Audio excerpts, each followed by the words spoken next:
Welcome to Studying Law Around the World. I'm Claudio Klaus. In each episode, I talk with lawyers, law students, and professors from different parts of the world to talk about legal education, careers, and what the profession looks like in real life. We talk about the hard parts, the surprises, and the decisions that shaped their paths. Whether you're planning to study abroad, thinking about working in another legal system, or just curious about how law works around the world, this podcast is for you. This episode of Studying Law Around the World is proudly sponsored by ITL Prep from Emond Exam Prep, the comprehensive resource designed specifically for internationally trained lawyers preparing for the NCA exams. We understand that the NCA accreditation journey can feel overwhelming. You can face many obstacles getting to success. Courses that cost too much, offer too little, or leave you more confused than when you started. That's why Emond Exam Prep created ITL Prep, a smarter, more reliable way to succeed. Our module-based self-study courses and expert-led review sessions are designed by actual law professors, many of whom are ITLs themselves or teach at international law schools. They know the NCA process, they understand your journey, and they've built these courses to guide you clearly through the NCA syllabi, helping you gain the understanding you need to be at your best for success on your exams. With ITL Prep, you'll gain confidence and clarity, whether it's foundational concepts or you're tackling specialized Canadian law topics.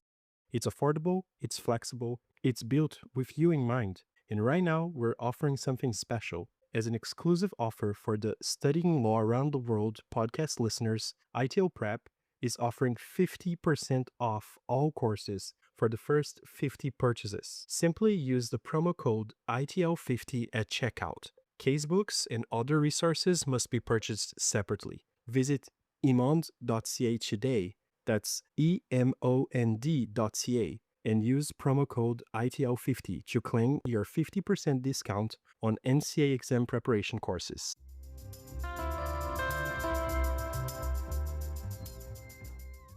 Today, I have the opportunity to speak with Peter Saad.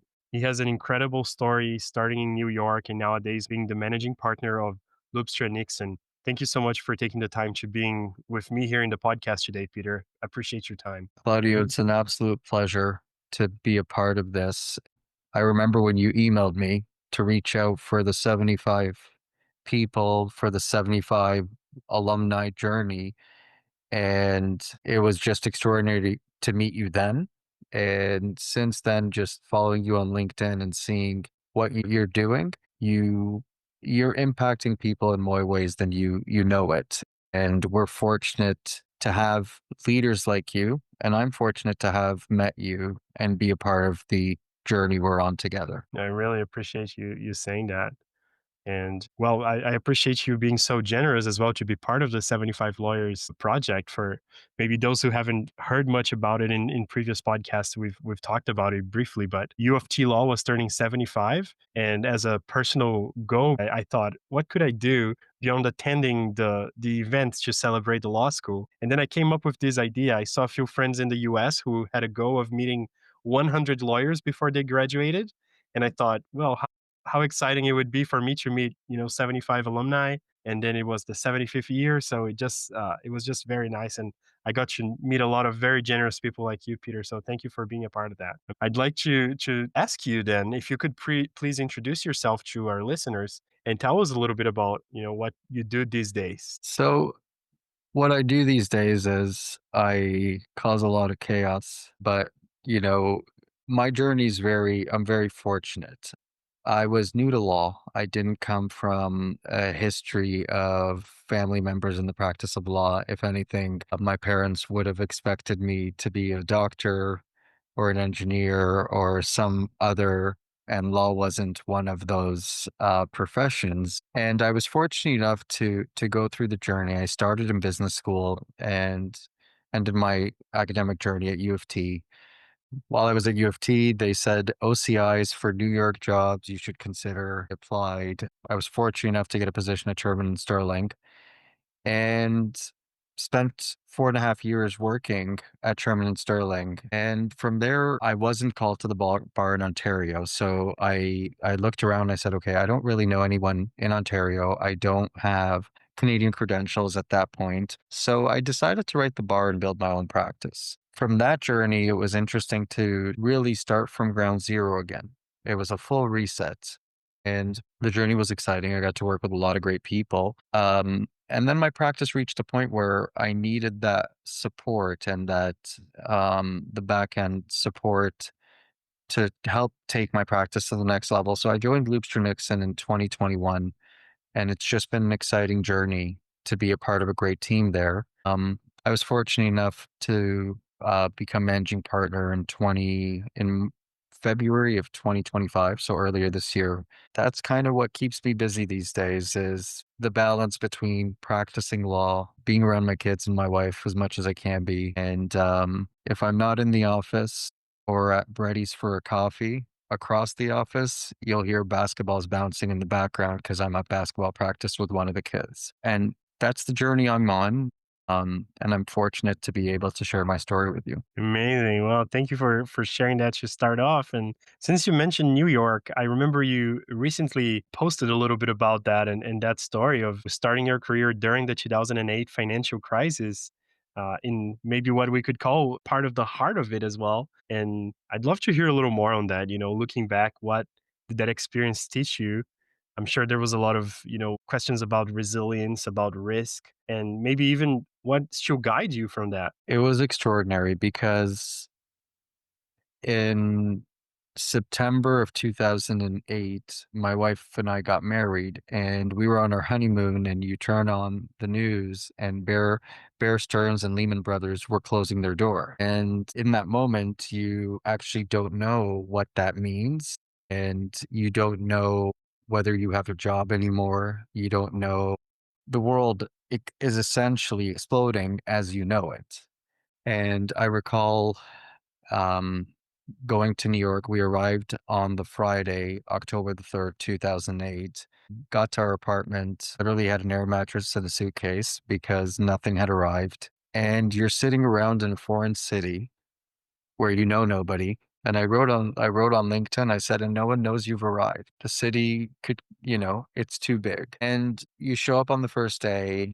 Law firms were trying to be very brave during that time, pretending like everything is normal, but nothing was normal. We were entering the US elections at that time, and it was Barack Obama's campaign. I believe it was against John McCain or Mitt Romney. I don't remember which one. And it was so unique because the transition government usually, like George Bush was finishing his term, but it was amazing because the government needed to make such significant decisions, which is atypical at the conclusion of a term, that Barack Obama's transition government was working so closely because they needed to create fiscal policy. Claudio, I share this because, sometimes we go through it in different journeys and you see the cycle of economies. And, we're going through it a little bit right now where there's some uncertainties. You have people looking around for articling positions, you have different students. And I say to them, these are all blips in the longer journey that we're on. But the capital markets literally froze. Nothing happened. Imagine that. You're at a major law firm, global player, you're looking around and there's zero activity. Capital froze in a way that it never did. So you sit around and it got to the point where we would all pretend we're busy because, you don't want to be the person leaving early, especially in a down market. And at one point in time, the partners walked around and said, guys, we know nothing's going on right now. Just don't pretend, just go. And if something comes up, just be reachable. And it was actually a really helpful sort of acknowledgement from them because it took a lot of pressure off. And like all good things, the slow times didn't last for long and the work came back and it was a flurry because the interest rates that the government adopted through the Federal Reserve and stuff brought the rates all the way down. So companies that had debt for 5%, 6% were like, okay, well, it's cheaper for me to pay the penalty and take new money at 0% or 2%. So they actually were just playing the market and the investment grade market exploded. And partners were walking around saying, hey, what's your name? have you done a deal? Do you know what a comfort letter is? And you're like, hi, I'm Peter. I know nothing. But, during that journey, you're thinking your world is ending. And you look back, and these were the most formative years of my career. And I'm so fortunate to have worked with such amazing people. And I'm also so fortunate that I had to learn by fire. You learned by doing, and it was out of necessity. So it was interesting to see it. And, you're going to go through these cycles in your career, and there's always these very significant ones. I would say 2005 is one in the Canadian marketplace that we've all kind of said, okay, what's going on? You have the threats of tariffs, you have, the investment market on the real estate side. So there are different sort of winds that are happening. And in a few years, you look back and you've weathered the storm, and, it's don't get too high or too low. Really think about a long career. That's fantastic. I really like the wisdom of people who have gone through these times, because as we were navigating then as professionals for the first one, it doesn't feel as comfortable. It doesn't feel like it's a time to learn lessons. It really feels like a time of fear. And we are recording this just before the Thanksgiving weekend, so it's an interesting point that comes to mind as you say that. But I think it's especially comforting to know that those are cycles that have to happen, and making the most of it is the best we can do. And I think Claudio is interesting because recently you sit with your team and you say to them, hey, this is your first down market that you're experiencing. And to be honest with you, it almost feels like it's the first for me too, right? Like I didn't have a good start to my career. I had a dead start. So I didn't really have a reference point to realize how bad it was in '08. But what you actually also look is you typically, every 7 to 10 years, you have a cycle. But if you look at the economy from '08 to 25, we almost bridged a few of them. We skipped them a little bit. So a lot of people are looking around, and, people who have been practicing for 3, 4, 5 years are also looking and saying, hey, what's going on? It's so slow. What's different? And it's like, hey guys, it's okay. We're all in this. We will weather this. But a lot of people, it's not just articling students and summer students and first years, mid-level associates haven't seen a down market, right? So we've skipped a few because of just the way the fiscal policies have been with the low interest rates. And even we've had a few sort of blips along the way, but they've been so short lived, like COVID. When COVID first happened, the markets went down a little bit, but then they rebounded at a rate no firm could have ever expected. So it's just an interesting journey. And I think you really have to think about this from a broader career perspective. And even if you hit some bumps along the road, they're all, you'll actually forget them when you look back. I remember October 6th because that literally was the first day, and you show up and you're hoping and expecting, and because you have grand views, you think you know what your career is going to look like. And it usually doesn't involve a global economic shutdown with two large financial institutions. Claudio, you're seeing pictures of people with banker boxes leaving the buildings. That's how I'm starting my career, right? Go watch these clips of the newscasts, and you're like, this is really, bankers boxes. It's not really like a pun. It really literally is the banker's box, and they're walking out with their stuff. Not a beautiful scene, that's for sure. And then, Peter, as someone who has had this experience working in a global firm, building your own firm, I'd love to hear a little more about, building your practice then into a Canadian full size firm after those experiences. You mentioned that the support is very interesting, and that's one of the things that made you go into it. But I'd love to hear a little more about that experience. So I think at the end of the day, when you evaluate what do I want out of my career, what am I looking for? What is important? Really, I think you look at this and you say to yourself, the law is the actual technical aspect of the law. Many of us can figure out. Someone can do the research. A lot of people can execute with varying degrees. I get it. But it's the soft skills. It's, are you an effective communicator? Are you able to guide the client? Are you able to become the trusted advisor? What role do you play in the decision making process for this client? And is the client seeing you as someone who's adding value, or pushing paper. That's up to you as a lawyer. And those are the trades that you really foster because really at the end of the day, Claudio, the technical skill isn't where relationships often break down. It's the communication. It's the missing deadlines. It's a lot of things you can actually control. But I always find that the number one thing was when you say yes to a client, you owe them your absolute best execution. You chose to take on that file, they are owed that absolute commitment to executional excellence. Those are the hallmarks that, you have to embrace. And I always say that in the practice, what ends up happening is you get comfortable not knowing what you don't know. You get really comfortable. And people sometimes are scared to say, I don't know. But clients value that's a great question. I don't know the answer. Leave it with me. Let me look into it is much better than, making it up and being absolutely wrong. Going for my own, really, I focused on saying, I want to execute with the excellence I was trained. And I put it in my head to say, I want to bring Wall Street execution to Main Street. That was the guiding principle. At Shearman and Sterling, you were trained that clients expect good work from us. Clients expect responsiveness. Clients expect professionalism. Hold yourself to a standard, and that was really the overarching theme that guided my execution. And from there, I was able to get to a point where it made sense for me to join others, like-minded professionals. And when I joined Loopstra Nixon, it was a hungry group of lawyers who care about clients, who really are adding value.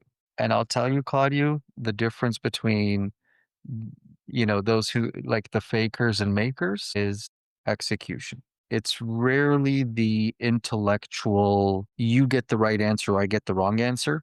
People are usually around the target. Amazing. Well, I also noticed here as I was researching, preparing for this podcast, that one of your areas of specialty was corporate healthcare. And I'd love to hear a little more about how did you find that focus? How did that area become really one of interest to you?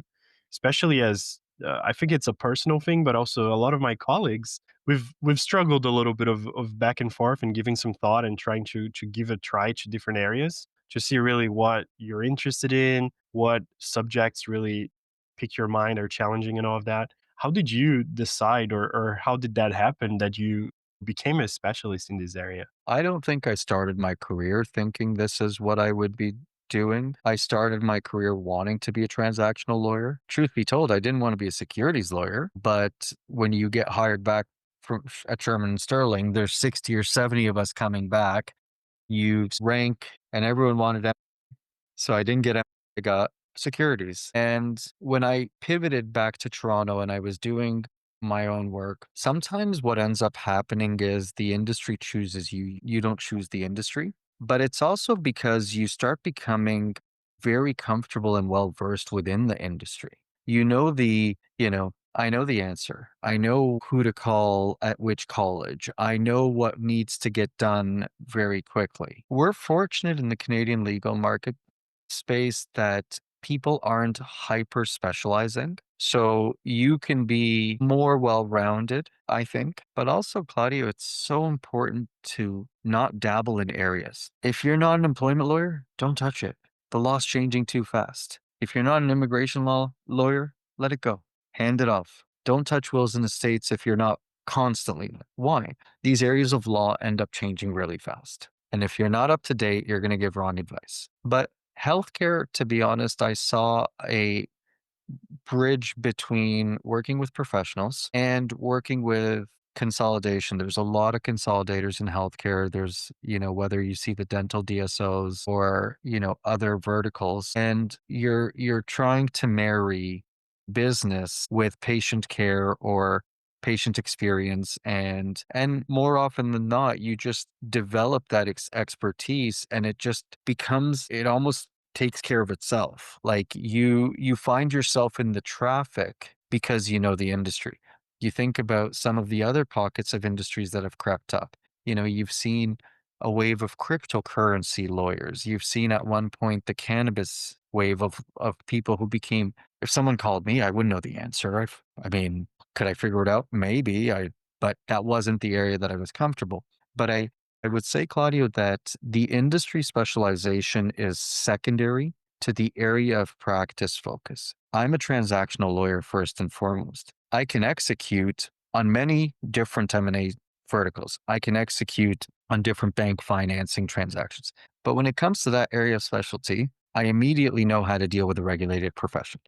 Whether it's veterinary, optometry, diagnostic imaging. Why? Because it follows a similar sort of system. You have to figure out the regulator. You go to them for a change of ownership. You follow but you have to know first and foremost the area of law, because the industry specific things are almost, I jokingly say, they're almost the closing conditions. You have to get the deal right first before you worry about the industry. I'll also say that what has actually been probably the most instrumental, less so the healthcare, is trying to learn the business that we're transacting. Sometimes lawyers just separate the business from the transaction. And being a securities lawyer really helped for one reason. We were industry agnostic. We were always mostly doing underwriter work, so we're all for the banks. And you would go from healthcare to coal to this to that. You're jumping from industry to industry.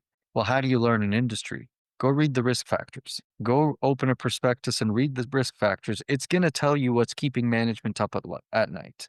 And it's also going to tell you the worst part and the worst news about the industry, because it's sitting, that's the way they play that's the way they play defense, right? The more they disclose. And that's kind of I always, from my perspective, I always start with a client and say, what are the things that scare you about this deal? What are those risk factors we're solving? And then you work backwards to get to the document, to get the document responsive as sort of the tool to shield you from those risks. Amazing. So we've touched on execution, talked a little bit about how you started your career, and now I'd love to hear a little more about your thought leadership as well. You've written quite a bit on integrity, character, leadership in business, and I'd love to hear a little bit more about how do you translate those personal values also in your current role as a managing partner to, I'm sure to some extent, to be part of the firm culture, to be part of the client relationships. It's a great question. It's a humbling question, but I'll be honest and say that I'm fortunate to have parents who taught me good values. It's foundational. And I think oftentimes, if you always measure yourself by what the 10-year-old you would think of present day you, that's the test. We all go through these points in our career. We succeed, we excel, we graduate, and we think lawyers are supposed to act a certain way, or we think whatever sort of that role. And I think those misconceptions, unfortunately, our 10-year-olds wouldn't really sometimes like how we act. I approach my every encounter with everyone looking to learn from them. I don't care who or what role they are. I also think the idea of treating people with respect will never cause you any issues. You will always be okay if you treat people well. That's what guides my journey. I always say, when people say how you write on LinkedIn, I say, honestly, I'm imperfect in so many ways. And this is my shared journey. Yeah, there are days I write. It's been a tough few days, but I get it. Not every day's a win. And it's all about how do we sort of rise from that. I think people thrive from consistency. Be consistent in your dealings. Treat people with the respect you want to be treated with. If you really live by the golden rule, do unto others as you want others to do unto you, you won't have to think about anything twice. Culturally at Loopstra Nixon, we have great people. You know, I share this story jokingly, but it really happened. We had an intern starting in our finance teams. I like to say hello to everybody I see. And I went to her and I was like, "Hey, what's your name?" And she was gracious enough to share her name. And she's like, "Oh, so what do you do here?" And I said, "Oh, I'm the janitor." She's like, "Oh, that's amazing." And today I saw her. We were having a celebration for somebody today. And I saw her. She's like, "You're not the janitor." I was like, I could be. And I said, I have so much respect for your reaction to me being the janitor because you were so positive and I loved it." So, you try not to take things too seriously. You try to be empathetic. Everyone has a journey and everyone has a story. But I'll tell you, Claudio, if you treat people with respect, it will never let you down. Fantastic. Well, I really appreciate you sharing that. It's always interesting and honestly, personally exciting to know that you're in a profession with people who have those thoughts. So it's very nice to know that I'm joining a profession with that. And I know that lots of my peers feel the same way. So I really appreciate you bringing that up. And as far as questions here. I have two more to wrap up today's episode. So I also saw that you have some experience in strategic marketing. If I understand, you did an MBA, and Mhm. I'd love to hear a little bit about how that has helped you to have, I guess, like a business lens, and how that enhances your approach in your legal practice, in your negotiation, in firm management. I could tell that a lot of the points that we shared in this conversation before are not what you'd usually learn in law school, but I'm sure that there's a mix of not only what you learned in your MBA as well, a lot of life lessons, right? So I'd love to hear what are your thoughts on that? I would tell you that I would encourage every young lawyer to find a business course to take. Get comfortable around business. Read offering memorandums or prospectuses, not from a legal lens. Just get familiar. I think what ends up happening, Claudio, is when you know, the if you know, you know. When a client calls a lawyer and the lawyer is well versed in business, it builds that trust and rapport in a way they don't have to explain industry to you. They send you financial statements. You're looking, saying, "Hey, we're paying this long term debt off, right?" Yeah, yeah, yeah. Versus you're on closing and you magically find 2.7 or $20 million of long-term debt that no one contemplated, right? And uh, my MBA, like law school, MBA and law school are very similar in that they are a gateway or they're a key, but they're not a destination on their own. You think back to law school and you go through everything. Law school doesn't teach you information, but it teaches you how to think. You don't realize it while you're in it, right? Because you get into the practice, and Claudia, you were telling me about your journey and the cool things you're doing today, reorgs and minute books. And I don't remember what class you took that talked about any of that stuff. None of them, right? But it taught you how to say, yeah, I got to look at the OBCA and I understand where I need to be and I get a corporation and you get the structural and the high level. Strategic marketing is strategic thinking, always trying to think big picture and a global level of what am I helping? How can I help my client? How can I add value? You want to be a trusted advisor that they can't go to war without you in their corner. Amazing. To wrap up today's episode, I wanted to ask you, and especially focusing on those young lawyers and law students who are listening in today, is there anything that you wish somebody had told you about building a meaningful and a sustainable legal career? So I always say to people, you have two currencies in law.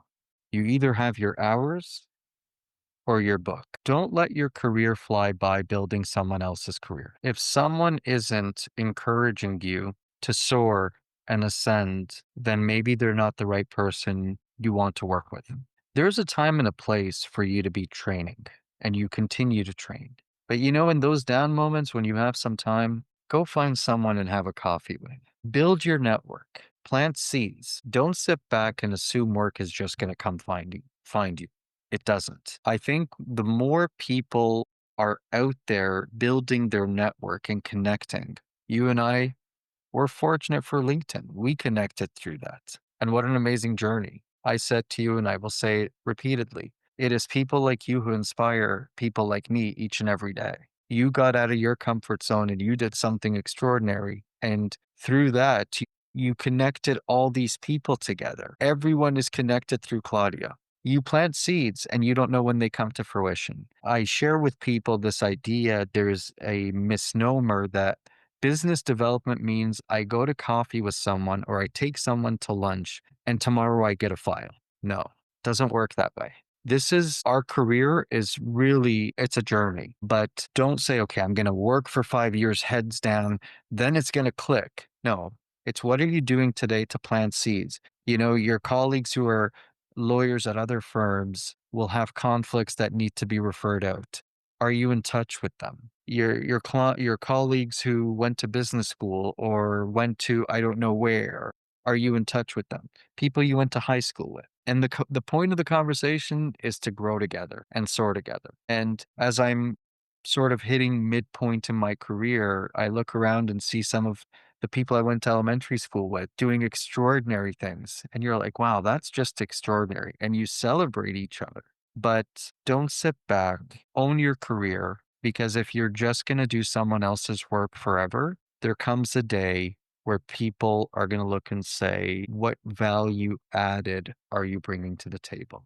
I don't want this to be a stressful thing because I'll tell you, we got to New York. They said, go do business development. And you think you're going to go to coffee with Claudio and tomorrow you're getting a deal from name the bank. No, it doesn't work that way. But you become a trusted member of the team that that banker knows. He's like, yeah, that's awesome. We're working with Sherman and Sterling. Peter's on the file. Well, in 7, 10 years, when that person is a senior banker and you're a senior lawyer, you grow with your peers. Amazing lesson. No, I really appreciate that, and I think it's a it's an incredible reminder for us to continue on building those relationships. And I really like what you're saying as well, that it doesn't come out of just a building a business or building a book. It really comes on how can I help out these other people that at once were seated by me, and we helped each other with homework and all of that. And how can we do the same now in the professional market? So it's really amazing. I appreciate you sharing those. Thank you. And I think we are fortunate to have thought leaders and people like you in the profession who work hard, do extraordinary well, but also treat people well. And you don't have to be successful, you don't have to be a jerk. Just be you. Nothing else that I can say to finish this podcast. I just really thank you for your time, and thank you all for tuning into today's episode.